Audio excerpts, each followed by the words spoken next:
ठीक है। Unlock tool आप सीधा यहाँ पे सर्च कर लो, यहाँ पे पहली वेबसाइट जो आ जाएगी इस पर आप क्लिक करते हो, ठीक है।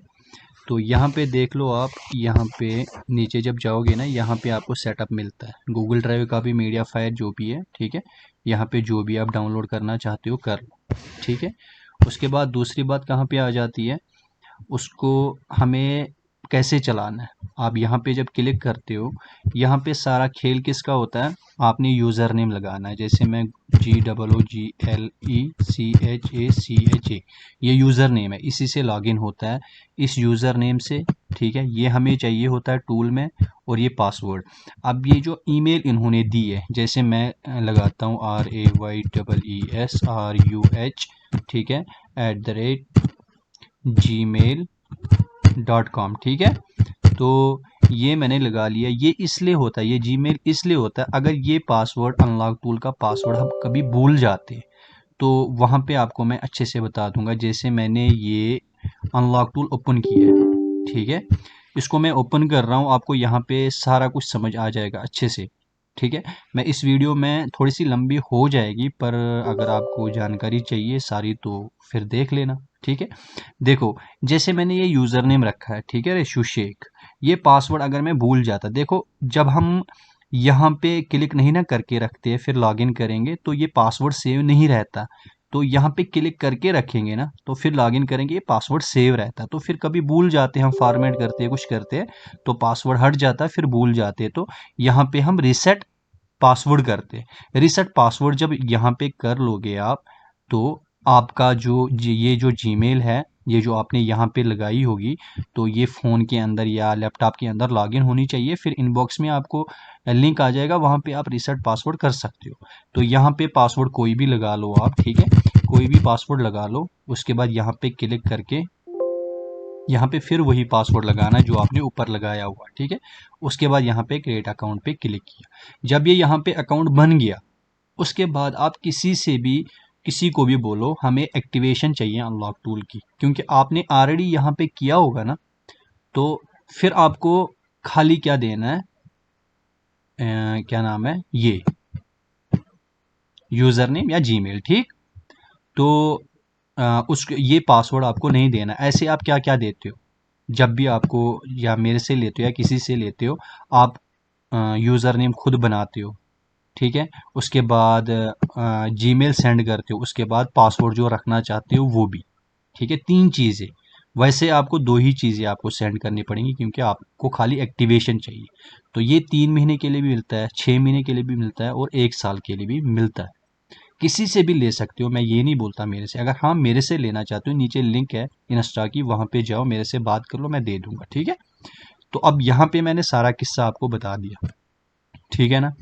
अब बात कहाँ पे आ जाती है, यहाँ पे कभी कभी ये लोडिंग अपडेटिंग कुछ बताता है, तो इसका मतलब है इसका न्यू वर्जन अपडेट आ गया, इसीलिए आपका ये जो है लॉगिन नहीं हो रहा है, खुद ब खुद वो अपडेट आता है। तो आप सीधा इस पे ऑफिशियल वेबसाइट पे जाया कर लो, वहाँ से डाउनलोड किया कर लो, क्योंकि यहाँ जब खुद ही ऑटोमेटिक यहाँ पे डाउनलोडिंग करता है ना, तो उसको काफ़ी टाइम लगाता है, ठीक है।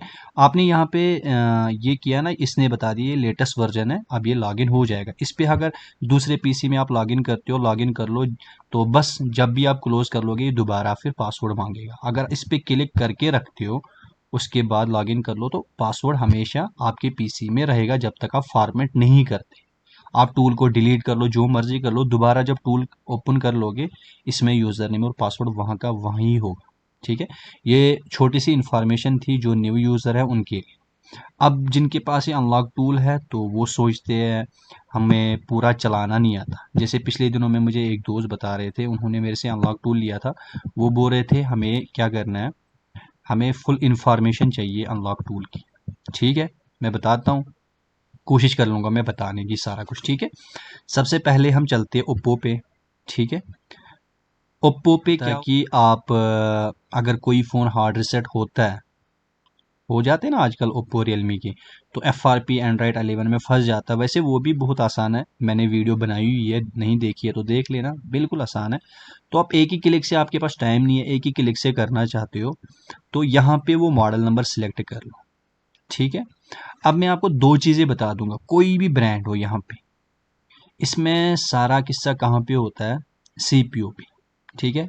अब जो पहले हमारा जो चल रहा था ये यूएफएस और ईएमएमसी, तो वो भी बता दूंगा मैं आगे जाके बता दूंगा। फिलहाल हम क्या करते हैं यहाँ पे, अगर आप ओप्पो पे जाते हो, ओप्पो पे जैसे आप बोलते हो A3s होता ही नहीं है, तो इसमें निकलेगा ही नहीं। ठीक है, इसमें वो ऐड ही नहीं है, क्योंकि उसका सीपीयू जो है वो कॉलकॉम है, साथ में ईएमएमसी लगी है। ठीक है, थोड़े से मॉडल इन्होंने ऐड करना शुरू कर दिए, तो उम्मीद करते हैं जल्दी ये अपडेट भी आ जाए, क्योंकि जब भी ये कुछ करते तो पहले तो हमारे सोच के बाहर ही होते, ऐसा हो ही नहीं सकता, फिर जब हो जाता तो फिर सारे हैंग हो जाते। ठीक है, तो जैसे कोई भी मॉडल आप ले लो, जैसे ये है। ठीक है, जब आप A12 सिलेक्ट करते हो, A12 के नीचे आप देख लो यहाँ पे MT है, इसका मतलब ये है ये सीपीयू का नंबर है, ये MT के फ़ोन है। ठीक है, MT के फ़ोन जब सिलेक्ट करते हम, आपको पता ही है MT के सीपीयू जो भी है उसको अगर eMMC भी साथ में लगी हो, UFS भी लगी होगी, फिर भी वो EDL पे काम नहीं करता आज की डेट में। डेट यहाँ पे देख लेना, आज की डेट। और वो कहाँ पे करता है, यहाँ पे वो काम करेगा।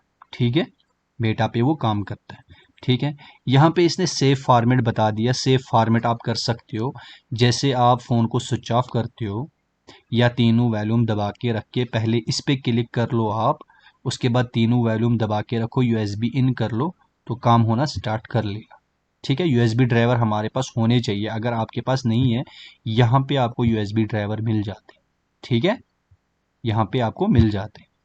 तो ये बता दिया मैंने, इन्होंने सेव फॉर्मेट बता दिया, फिर भी आप कस्टमर से बता देना 10% चांसेस होते हैं डाटा ख़त्म होने की, क्योंकि कोई कोई फ़ोन ऐसा होता ना जिसका डाटा नहीं बचता, इसलिए पहले कस्टमर को किसी का ज़्यादा ज़रूरी होता है डाटा, तो इसलिए अपने आप को ज़्यादा फंसाया मत करो। ठीक है, यहाँ पे लिखा है, इसका मतलब ज़रूरी नहीं है, हो जाएगा सेव फॉर्मेट। ठीक है, डाटा नहीं बचेगा कभी कभी। तो ये आ गया। उसके बाद यहाँ पे भी आप इसका फॉर्मेट कर सकते हो, स्क्रीन लॉक रिमूव। ठीक है, उसके बाद ये तो चलो हो गया। उसके बाद अब एफआरपी की बारी आ गई। ठीक है, यहाँ पे एफआरपी है ही नहीं, ऐसे सेम मॉडल है जितने भी। मैं फिलहाल एमटीके की बात कर रहा हूँ, कॉलकॉम की बात नहीं कर रहा हूँ।